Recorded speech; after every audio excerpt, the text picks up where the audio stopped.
Rabbi Asher, what are the required items for a Jewish home, i.e., Shabbos candles, challah, cloth coverings, a kiddush cup? None of that stuff. Oh, it's not required. Of course, it's not required. I mean, it's nice to have a cup to make kiddush on. That's also rabbinic. But you can have You can have whatever fakakta cup you want to make kiddush on. No, the idea is to do something that's like covered Shabbos, something separated for Shabbat. That's the ideal. But we're not talking about ideal. We're talking about what's the bare minimum. You don't have to cover the challahs. That's a Kabbalistic thing. I'm not saying it's a bad thing. I'm just saying So you're saying the wine doesn't get offended by the bracha on the bread at the same time? Right. Doesn't cry tears? No. Also, Shabbos candles, this may come as a shock. There's a requirement that one should not sit on Shabbat in the dark. Having a lit house fulfills that requirement. There's no bracha for candles. I know you see it in the Siddur, but there's no actual bracha. It's just a bracha that people made up. The command is to enjoy Shabbat and to be not in darkness on Shabbat. Do you need candles? And I know you've heard Kabbalistic things. Oh, there's mamish 2 candles. Ashkenazim have the practice if a woman misses a Shabbos, that she's required to add a 3rd candle. There's certain customs that every child they add an extra candle. Oh, that's true. Yeah, that's true. Yeah. It's a nice custom, but I wouldn't say it's required. Just don't be in the dark on Shabbat. Very good. Yeah. So for Shabbos, what do you need? What does if you're a Jewish person, you just converted? What do I need in my house? Mezuzah. Like mezuzah, definitely, that's biblical. Okay. Every entranceway except for your bathroom. I feel like a wet blanket. So technically, not every entranceway needs a mezuzah. Technically, the main door that needs it is the front door, and it only requires it if it's a certain type of door. If it's a door that opens with 2 doors.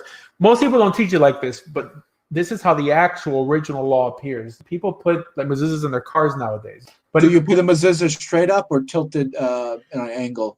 The tilted angle is a compromise.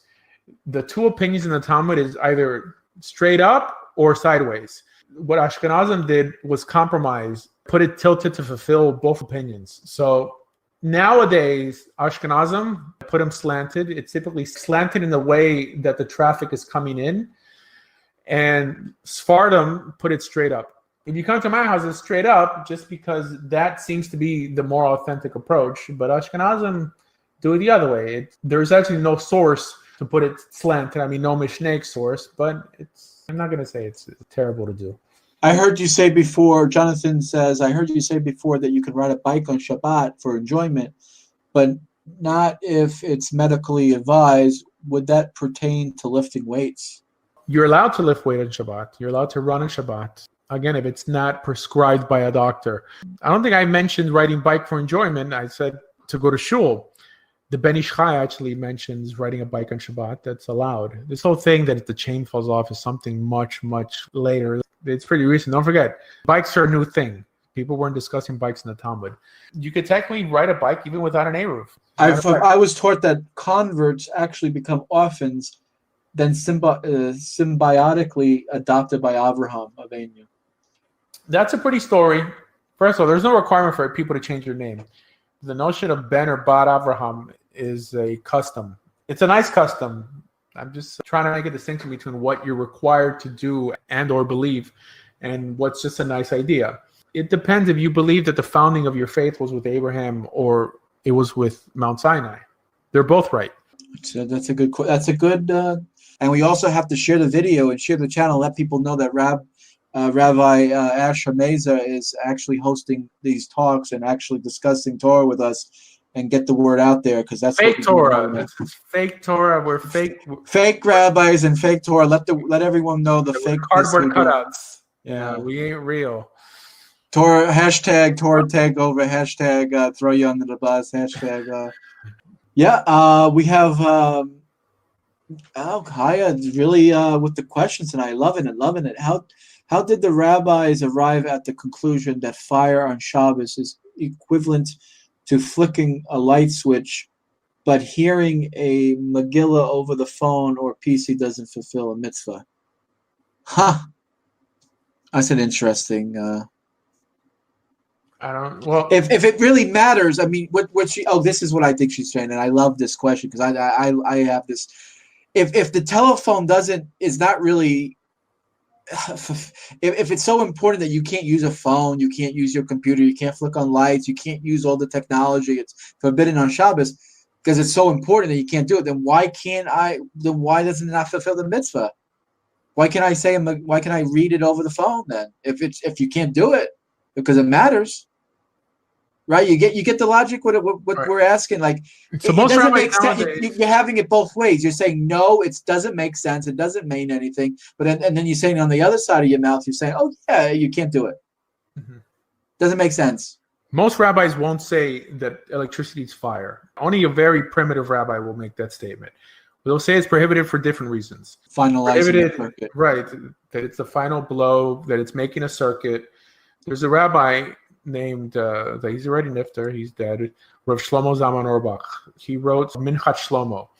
His mother used a hearing aid, and he wanted her to be able to use that hearing aid on Shabbat. So he wrote a whole treatise disproving that electricity is prohibited on Shabbat. This is one of the greatest Jewish minds in our last generation. I think more people attended his funeral in Israel than any other person who ever died. That's what he's known for. Wow. What's his name? Rabbi Shlomo Zalman Auerbach. He disproves any notion that electricity is forbidden.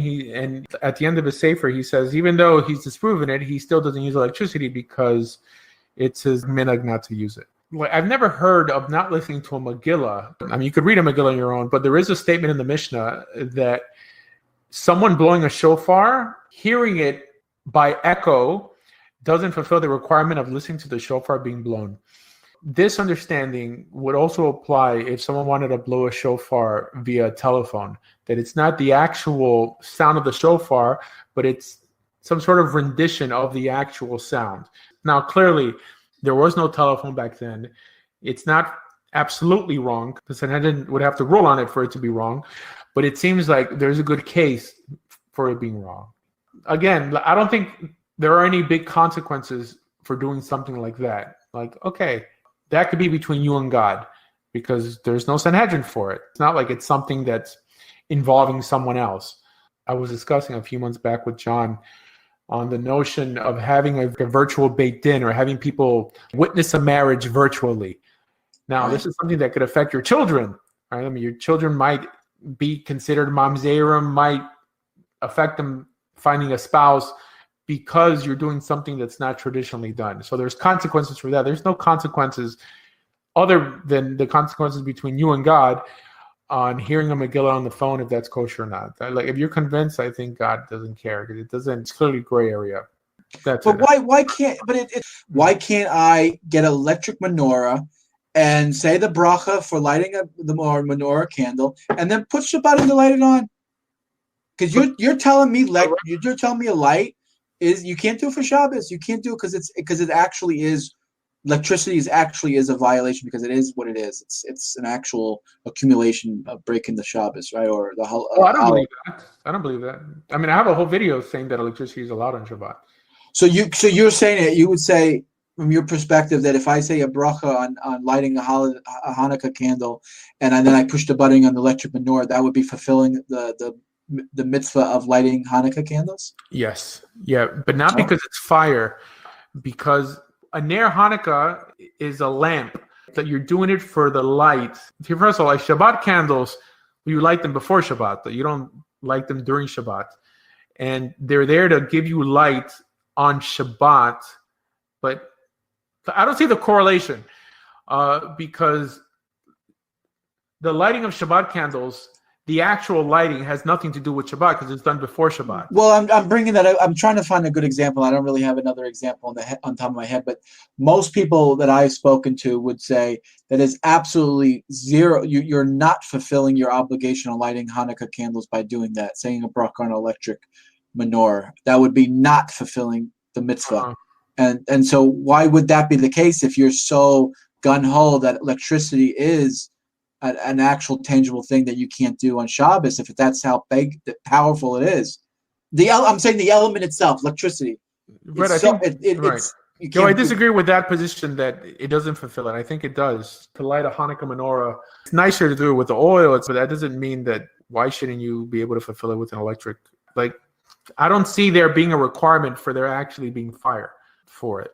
Fair enough. Fair enough. Maybe that's not a good example, but that was the only thing that I could think of on top. So you're saying because the back to the Shabbos candles, they are allowable because you're lighting them before Shabbat anyway, so it's kind of a moot point at that point, right? Well, there's no command to light candles on Shabbat. There's a command to have light on Shabbat. So, like, even if you turned on a light switch, you would fulfill the requirement of having light on Shabbat without candles. What if I say, God, blessed are you, Lord God, King of the universe, who commanded me to light Shabbos candles, and then I flipped on the light switch? That would be allowed, and you wouldn't even have to have a bracha, because there's no bracha mentioned in the Talmud for lighting Shabbos candles. Fair enough. Okay. But there is a bracha for lighting Hanukkah candles. Where is it in the Torah about having light on Shabbos? It's not in the Torah. It's in the Talmud. Excuse me, I heard you wrong. Yeah, it's a rabbinical. Yeah. I don't know if this is true, but they're saying that Karach used to sit on Shabbat in a cold room, in a dark, cold room. I don't know if that was true or not, but that's one reason. I think the Geonim instituted the notion of chamim. This is why many people call cholent chamim, because the Karaites would eat cold food on Shabbat. This is more Geonic. It's not in the Talmud. You have a hot dish, and that's what chamim is. I mean, cham means hot, and that's where the notion of cholent came from. So it seems it's almost like an obligation to eat something warm. I guess if you like warm food. But it couldn't be. You can't cook it directly in the stove, right? You need a blech to have a separation, no? Don't you? You can't cook physically on Shabbat, but they would put it to cook before Shabbat. Once it's already cooked, it would just heat up during Shabbat, and then they would take it off the fire. The blech, they didn't have this back then. What if you were visiting somebody in the hospital and it was after Shabbat and they wanted the candles lit? Well, you wouldn't light candles in a hospital, but could you light electric candles? I used to be an EMT, and I think about no. There's a prohibition on that to light. Would you light an electric candle for the person in the hospital because it's more important to visit the sick? Well, Shabbat is really important. So what's typically done nowadays, I'm not saying that this is something that's allowed according to halacha, but there's people who light in your behalf. I remember when I was in yeshiva, they never encouraged people to light Shabbos candles in their dorm room. They'll burn it down. The custom is that you should light either where you sleep or where you eat. What people would do, they would go to the place where we're eating Shabbos dinner in someone's house, and they would light there. Or the Rebbitzin, the Rosh Hashiva's wife, when she would light candles, like she would keep everyone, all the students in mind. Because lighting candles is not just for women. It's a Kabbalistic thing that it's for women. Technically men have an obligation to also not sit in the dark on Shabbat. Yeah, no, guys in yeshiva don't light candles. I mean, some do, but they're not allowed to. I was told that I was supposed to light candles for Shabbos. Yeah, no. Every guy has to not sit in the dark on Shabbat. Right? This whole thing, especially the putting your hands over your eyes, it makes him feel religious, but there's no source for any of that.